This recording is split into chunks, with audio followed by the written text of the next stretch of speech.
Hey, everybody, welcome to another episode, another podcast episode of Luxury Specialist. I'm your host, Michael LaFido. We are so excited to be coming to you live here. We have a special guest, which we'll be bringing on here in a minute. And literally, we're going to be covering a lot today. Just wanted to go over a couple housekeeping items. If you're watching this live, you can ask us a question, whether you're watching on Instagram, on YouTube, on Twitter, on Facebook, LinkedIn, YouTube. I might have said that already. Or if you're watching a replay, the best way to ask me a question or our guest a follow-up question is to shoot me an email, michael@marketingluxurygroup.com, michael@marketingluxurygroup.com. And for those of you that are watching on Instagram, the best way to shoot us a question is probably via email or jump on the live stream. That is going to be the best way for you to be in touch with us. Again, this is podcast episode 298. Again, twice a month we are releasing interview style podcast, and twice a month we call micro podcast. So 4 times a month we're coming to you live. Just a couple reminders on our book, Secret to Top Luxury Agents. It's on Amazon. It's on Barnes & Noble. We have softcover, hardcover. We have the Kindle, and the Audible is being released in September. The Audible is being released any day now. And you can get this physical copy by going to Barnes & Noble's or go to Amazon, or you can go to freeluxurybook.com, free luxury book. You see it on the screen right now. If you go to freeluxurybook.com, you can get the instant download, the PDF, or you can get the actual soft cover sent to you. All you got to do is pay the shipping of $9.97. I think there's no such thing as a free lunch. Well, there is such a thing as a free book. You just got to pay the shipping and handling. Now, one other exciting announcement I want to make. You are looking at it spinning behind. You see both the book, but you are looking at, folks, the first ever luxury planner for agents. Literally a planner. You open it up, there's over 200 pages of planning, daily planning, your top priorities, your to-do list. I put reminders in there. The luxury planner, we put a lot of time into this. I polled a bunch of you. Do I go with the black planner? We went with white, where it kind of looks like Carrera marble. There's a little message from me on the back. It is consistent with our book, but it's much smaller. This is a full-size planner. It's hardcover, and unlike the book, which we went with a matte finish, we went with the shiny finish here because we knew fingerprints. People were going to be literally using this. It's 6-month planner. We're so excited. If you're interested in that, we're going to be releasing that on Amazon soon. It should be out here in the next week or so. You can look up Luxury Agent Planner there. Again, Michael LaFido, we're so excited to have you guys on. Shoot me a comment if you have comments or questions for the guest, which I'll be bringing on here in a minute. And I want to tell you a little bit about this guest. I've known her for, I want to say, it was pre-COVID, so about 5 years now. I met her at a Keller Williams luxury, their luxury retreat. My dear friend Leslie Akers, when she ran KW Luxury, and I hosted a designation event, and Nicole came and she attended the event. Her and I have stayed friends throughout the years. I've taught throughout the United States, in Canada, Dubai, Mexico. She attended one of my luxury designation events that the Miami Association of Realtors hosted. And she's licensed both in New York as well as Florida. Without further ado, my dear friend, Nicole Gary. How are you, Nicole? I'm excellent, thank you. How are you, Michael? Thank you so much for attending and for being on here. I am doing great. Thank you again for being here. You're welcome. Thank you for having me. How many years have you been licensed? I don't even know. You never ask a 13. female how old they are, but I can ask you how many years you've been licensed. About 13 years.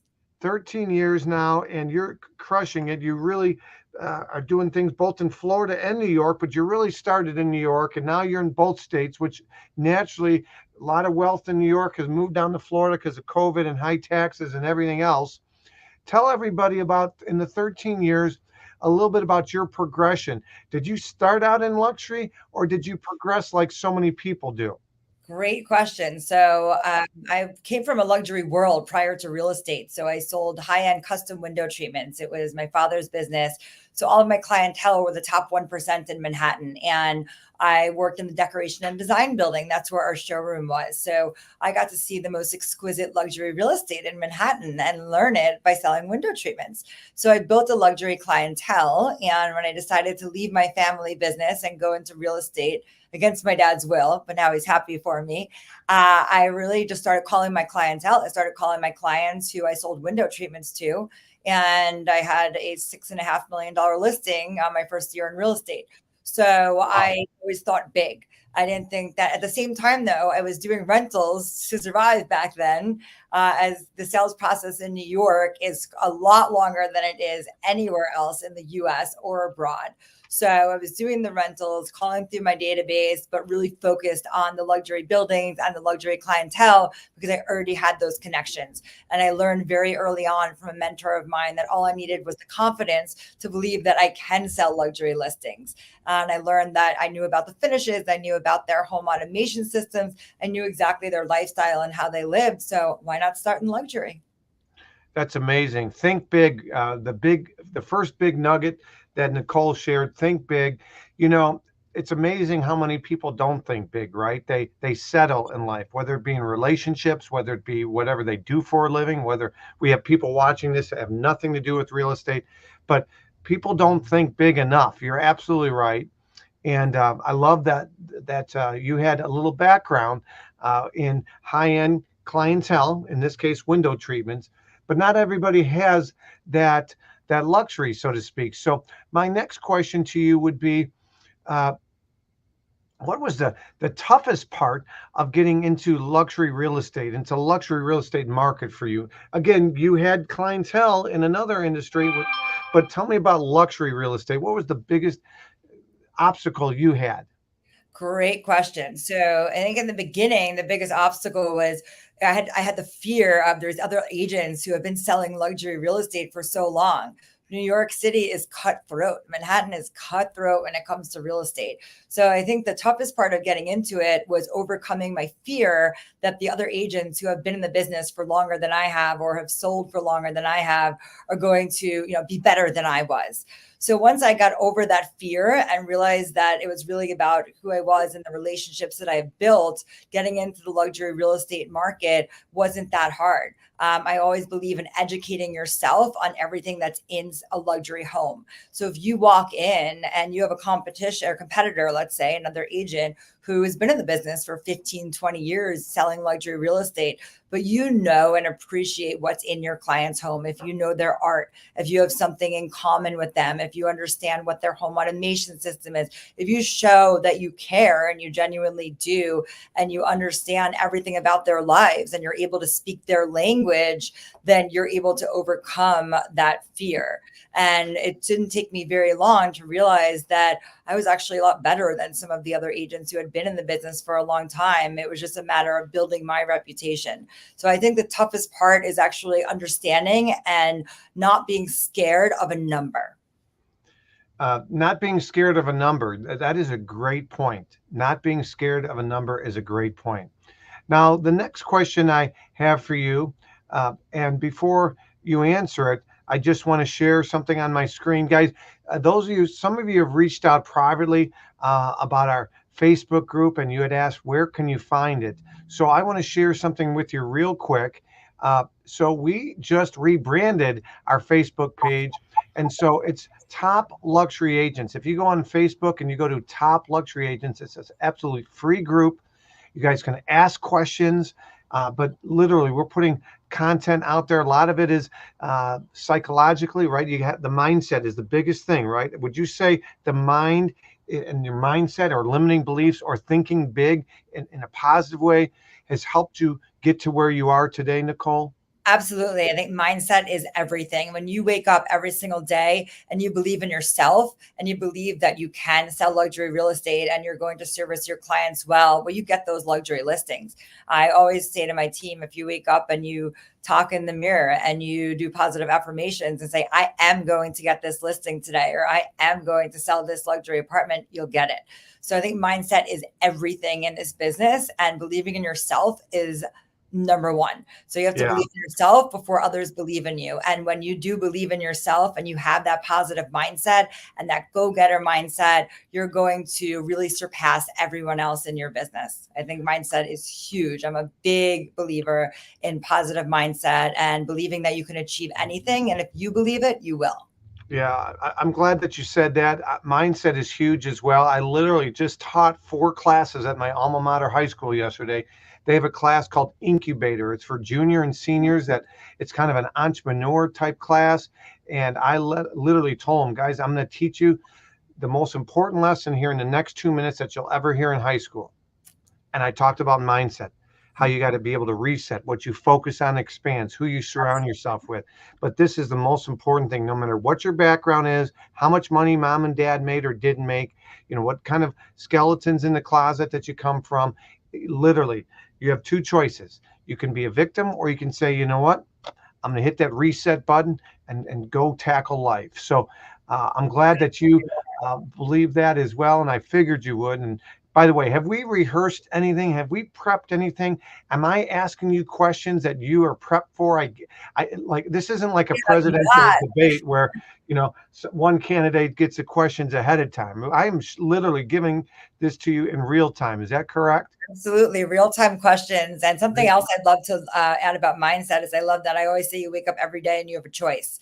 And I've gone through ups and downs in life, and everyone has. And about almost 7 years ago, I lost my late husband and a lot of things at the same time. So I had a choice. And I remember I came to my office literally the day after his funeral, and my team said, why are you here? And I said, well, I have a choice every single day. I either wake up and I stay in bed and feel sad, or I keep moving along. I said, I have a team to run. I have clients to help. And it helped me get through that really difficult time in my life. But also, it's like, you have to take that step. You have to do the work every single day. And some days it may be more difficult than others, but you have to put one foot in front of the other constantly and wake up and do the work every single day. Nothing comes to you. You always have to do the work. People think, oh, it looks so easy to sell luxury real estate, but it takes a lot of networking, a lot of connections, a lot of pitches, and constantly or continuously trying to stay positive, and really just understanding that, every single day is a challenge and you have to overcome every challenge in life. Yeah, you're absolutely right. I couldn't say what you just said better. I mean, it sounds like, similar successful people have that philosophy. And so it's really important.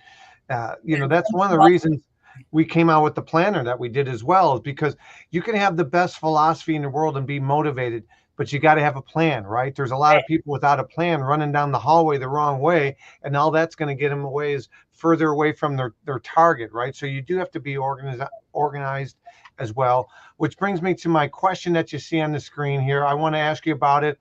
What is the one thing that you think that sets you apart from other agents in your markets? This is plural for you because you're both in New York and Yes. in Florida. I think I'm educated and I care and genuine. So I'm going to go with more than one, but there's a few Please, things. yeah. I believe that having authentic relationships in the luxury business is extremely important. It goes back to, you said, who you surround yourself really matters. So who you surround yourself with matters. And I think that's extremely important. You have to surround yourself with like-minded individuals. A lot of my clients in the luxury world, I meet them from charity events. I meet them traveling because we live in the same type of lifestyle, and lifestyle is everything. So what really sets me apart is I'm genuine and I'll guide them in the right direction. I will always advise them, even if that means not making a sale right now, but maybe 5 years down the road. They now like me, they trust me because I'm guiding them in the right direction. Also, going above and beyond and really giving white glove customer service. I'm huge on that. I have a lot of international investors that I work with. in Manhattan, which is such a global city, as well as Miami. And if I have a client who comes into town and they want a restaurant reservation that's impossible to get, I happen to have a really big network in New York City. Carbone is a great restaurant, major food group, almost impossible to get a reservation in New York City. I had a great client in town several months ago and said they wanted to take their kids there the next evening, and I got them a reservation at 8 p.m. at Carbone. So really using my network and helping my clients with whatever it is, and not looking at this business as it's transactional. It's a relationship business, and continuing those relationships, knowing that, you know what, I might not sell somebody a real estate right now, but again, going back to several years down the road, I might. One of my biggest sales that I had in the residential realm, I worked with that client for over 10 years on commercial deals. Nothing closed, but I kept the relationship up for all of these years. So when that client was ready to buy a $20+ million apartment, they came to me, and I was their trusted advisor. Wow. Wow. That's impressive. And one thing that I heard you say is not transactional, but relationship based. So relationship based is really important at all price points, but especially in the luxury price point, as you know, people have been taken advantage of. So their circle is tight. And so it's really important that you build those relationships. And part of the reason that I have you on, besides your wealth of knowledge, is you had your connections in New York because of your father's business, but you didn't have them in the Miami area. So you took what you learned from New York, correct? And you Correct. kind of established yourself. And so what would you say would be one or two things that you would recommend to somebody that just moved to a new market or is breaking into luxury and they don't have a Rolodex of family members, past clients? What did you do? Great question. Well, I had a little bit of a Rolodex when I started, but I also created my own database. Correct. And I did Yes. that by networking constantly. I would used to go to 2 networking events every morning and 3 every evening. And I Wow. put myself in those circles, and I built a vast database very quickly. I got to know people. The way that I did it in Miami when I moved down there is I did have a lot of New York friends who were there, but I actually met people through, it's a smaller New York to me. New York City is very large. And when I moved down to Miami, I had met a couple of people, and I kept my circle tighter and smaller. And I met an incredible woman at PR when I was at the Miami Wine and Food Fest, who introduced me to some charities. And I really got involved in charities that I enjoyed and I was compassionate about. And through that, I've met some of the most incredible entrepreneurial and philanthropic people in the city of Miami who have become my friends. And through that friend network brings business always. I also just really make sure to be out there. So I go to big events like Formula One. I'll go to the yacht shows, and I'll really make sure that I go to probably at least 5 or 6 charity events every year that I'm passionate about. I'll go to some women's luncheons, entrepreneurial luncheons, and just really keep up those relationships. Really get involved in the community. And I think when you're involved in the community at a high level, you're going to meet the best people who have the most incredible properties. Another way that I've actually gotten clients down there, which is great, is my trusted resources. So my hairstylist, my masseuse, I build relationships with them. You know, they come to my home and they see me, they listen to me on the phone. They're constantly, whether I'm getting a massage or my hair blown, I'm selling real estate.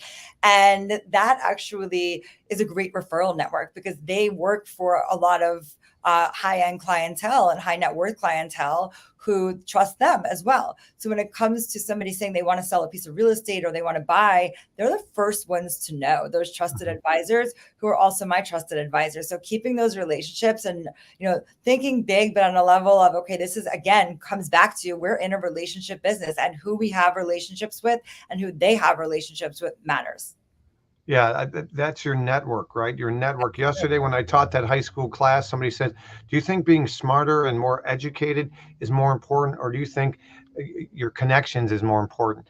And literally, the 3 classes after that, because everybody, raised, I said connections, and I asked the 3 classes after that, and 90%, when I asked that question, thought connections. So you're absolutely right. You're building your network, you're building your connections, and that's And I that's always pretty say, good. Michael, your network is your net worth. So if you're Yeah. networking with high net worth individuals, that really puts you in that circle of exactly where you need to be for your business and relationships. And if you can relate on the same level, as your high net worth clients. The greatest part about it is real estate, but then you get involved in investments that they're involved in. You learn so much by surrounding yourself with different people. So really thinking outside of the box, but building genuine connections. I think that's really the best way. Again, coming back to relationships, those genuine connections make you the first person that somebody's going to think about when they sell high, or they have a high end listing, or they want to buy real high end real estate.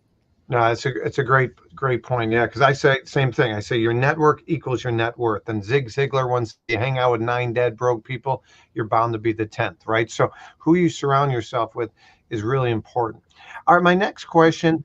Um, well, I have 2 more questions for you, and the next one has to do with pricing. I'm going to do that because every market's a little bit different. New York is different than Miami, and as you know, pockets of Miami are different. Coconut Grove's different than South Beach, which is different than, something on Biscayne Boulevard or whatever it might be. So let's talk a little bit about your process for pricing these high-end and unique properties when there might not be tons of comps around. Now, again, if we're talking a condo building and it's the Bentley building or the Maserati building and the certain model, it changes each floor you go up, but whether it be single family, and I know you do some condos and some co-ops, perhaps even in New York, but talk to me a little bit about pricing these unique properties. Absolutely. So it's definitely more difficult to price luxury properties than it is, your normal properties. And especially in high-rise living in Manhattan, Miami, you're, like you said, the higher you are, the more expensive it's going to get per square foot. However, finishes also matter. Finishes, views. So I never like to give a price until I actually walk in the home. So once I walk in the home and I can see how many upgrades have they done, what type of upgrades, when's the last time they renovated. Also, I look at the competition. What's the supply? The supply and demand pricing comes down to supply and demand, and how much demand is there in a certain area. South of Fifth in Miami, there's a ton of demand. In Manhattan right now, we are in a buyer's market. However, we don't have a lot of great inventory. So that great inventory, people are willing to pay for because it's unique. So when I walk in, if I see a custom hardware, for example, and I see that there's handmade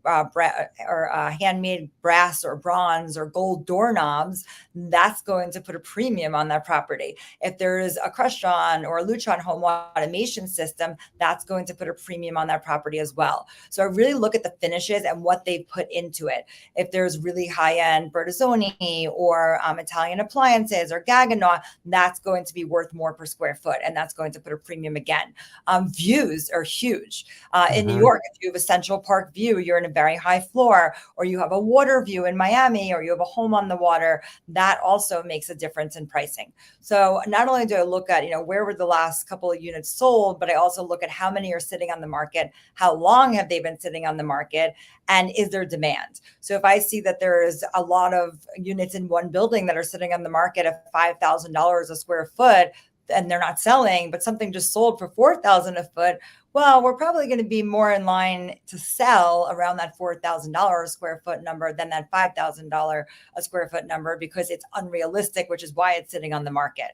So I always believe to price in line with the market. Somebody's only willing to pay, what a consumer is willing to pay. And I study the trends and how many contracts were signed every week, et cetera.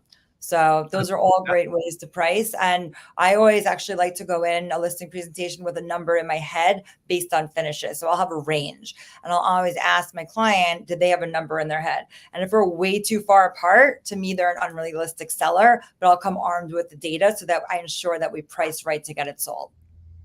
That's a great point. So, you haven't gone through it, so you don't know what their finishes are. So you come prepared with a, low level of finishes, decent finishes, and amazing finishes.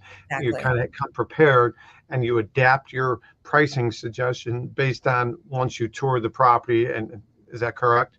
Absolutely. Because Yeah. something that, has all motorized shades, or, brand new marble countertops or special floors, gold hardware, is not going to be worth the same as something that was not renovated for 20 years.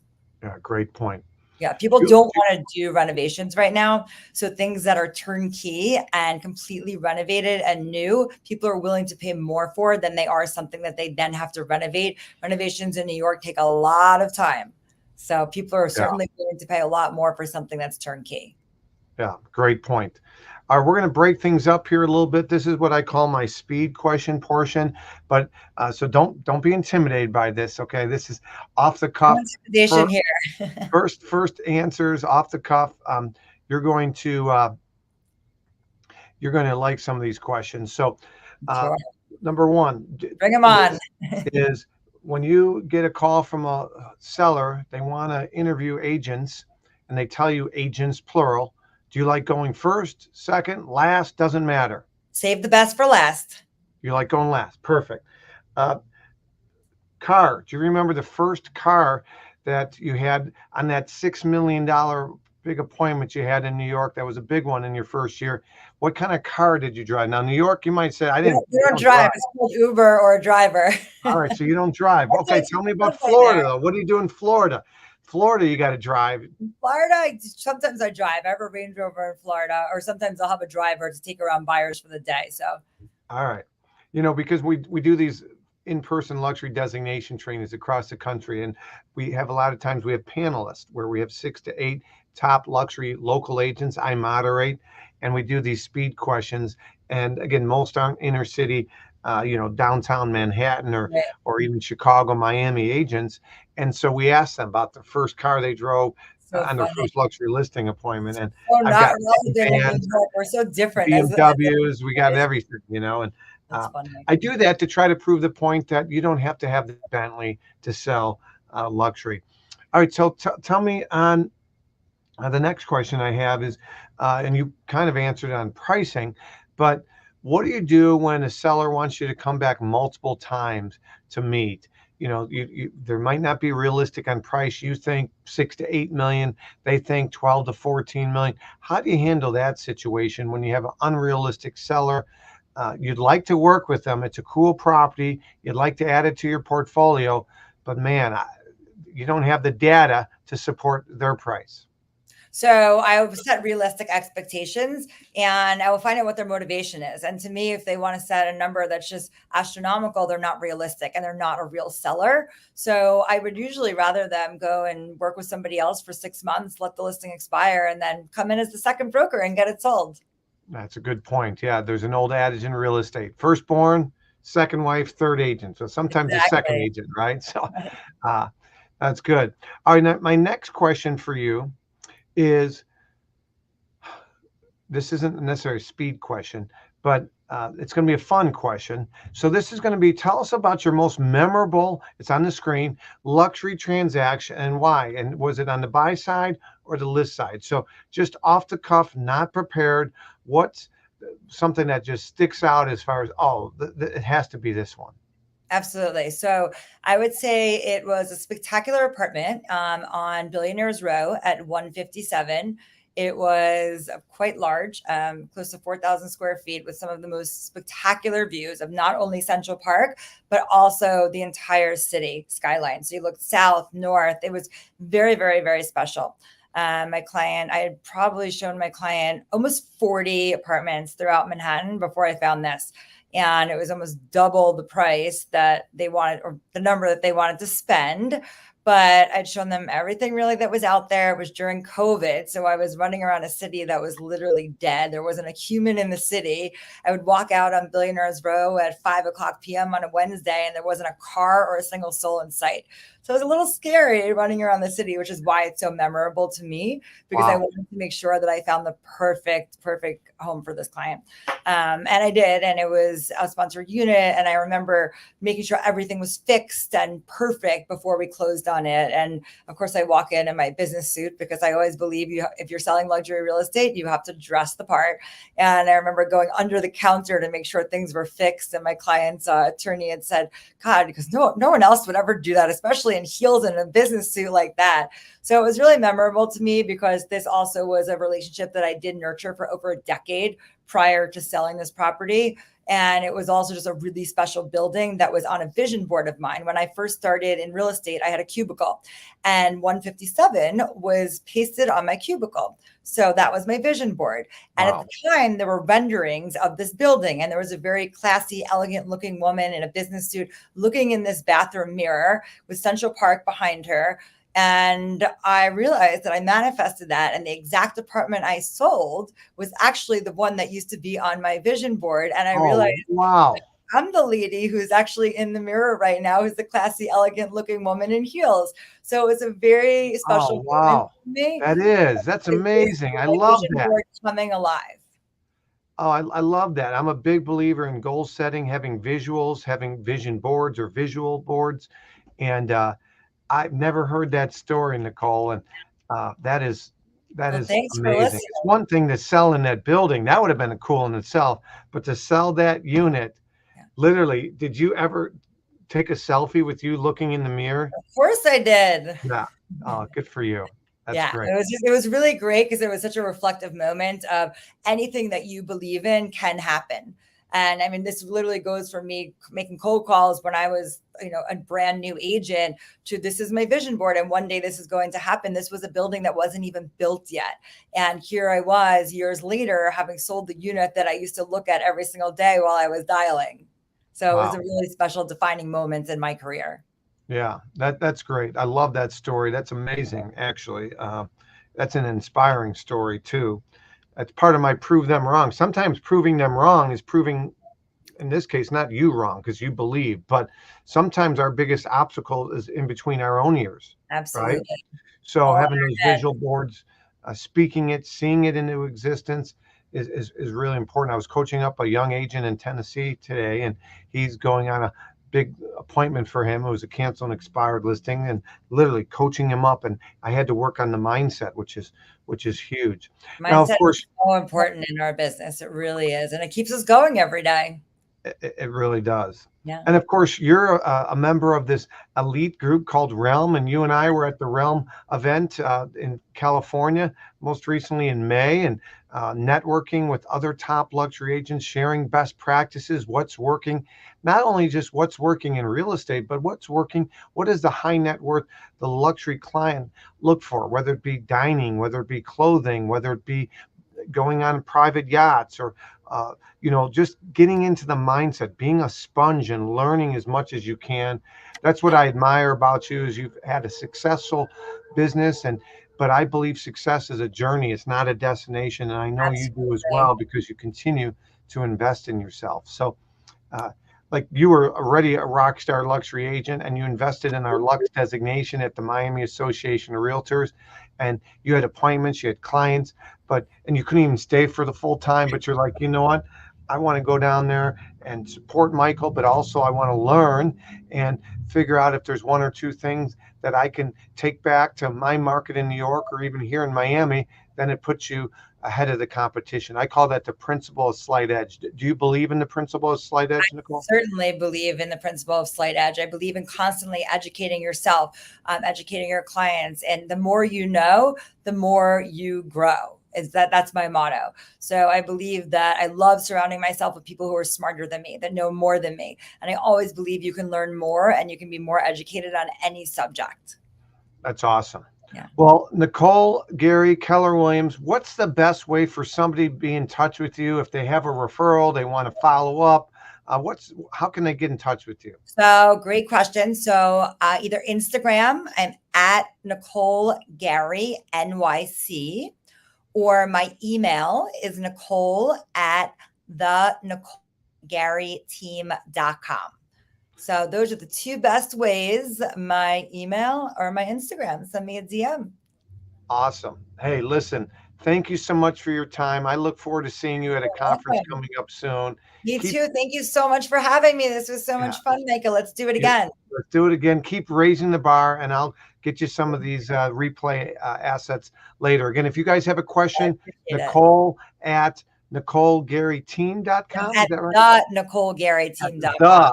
the Don't forget Nicole. the Yeah, THE. THE. That's And NicoleGary.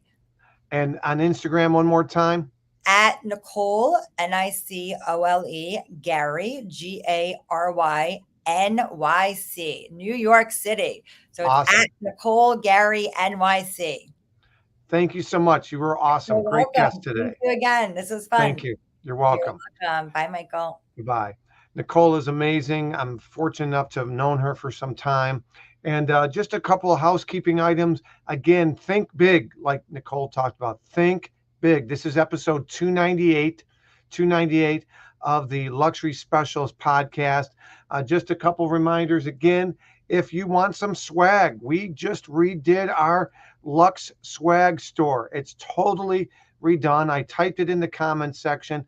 But if you go to luxury dash, like a minus sign, luxury dash specials dash gear dot myshopify.com. I know it's a mouthful. It used to be luxury specials gear.com, but somehow GoDaddy's not helping us out right now. So, but if you go to the URL luxury dash specials dash gear.myshopify.com, you can see our swag gear. We're literally, you got hood, you got bundles, you got t-shirts, sweatshirts, hats, and different merchandise. Bundles are pretty cool. We'll start there. You can get a bundle of 2 items, a hat and a t-shirt, and we'll throw in a bonus item. Or you can get hoodies, t-shirts. Literally, guys, I do this for fun. It's not a profit center for me. It's a way to give back. But take a look at some of these t-shirts. You got location, location, location. You have Ask Me About Real Estate. This is a fun one that gets people chuckling at the gym. I'd rather be selling your home. Of course, we have other luxury gear items, including our primary shirt, if you will. It's our most common shirt. It's our Lux shirt with the Lux and the lion on there. And this doesn't do it justice. The lion head is much higher than what you see there. We're going to get that updated. And if you want our book, you can buy our book by going to the merchandise tab. And this is where you will also see the planners. The planners are going to be coming out. These planners will be on the store. You'll be seeing it again, 6-month planner. It's the only luxury planner in the industry. I'm so excited. Literally, I got the first copy of it in the mail today, so I can share it with you. A couple other things for those of you that are interested in our book. Our book is Secrets of Top Luxury Agents. Secrets of Top Luxury Agents. I want to share with you what those secrets are. Again, if you go to secretsofTopLuxuryAgents.com, you will see this right here on the screen. You'll see this right here on the screen is what you will see. And as I scroll down, you'll see some testimonials from industry experts. You'll see some of the co-authors on here. The forward was written by Glenn Stearns. I got Julie Foppel, Jack Cotton, Elena Cardone, amongst others. That's at secretsofTopLuxuryAgents.com. But you can get the book absolutely free download.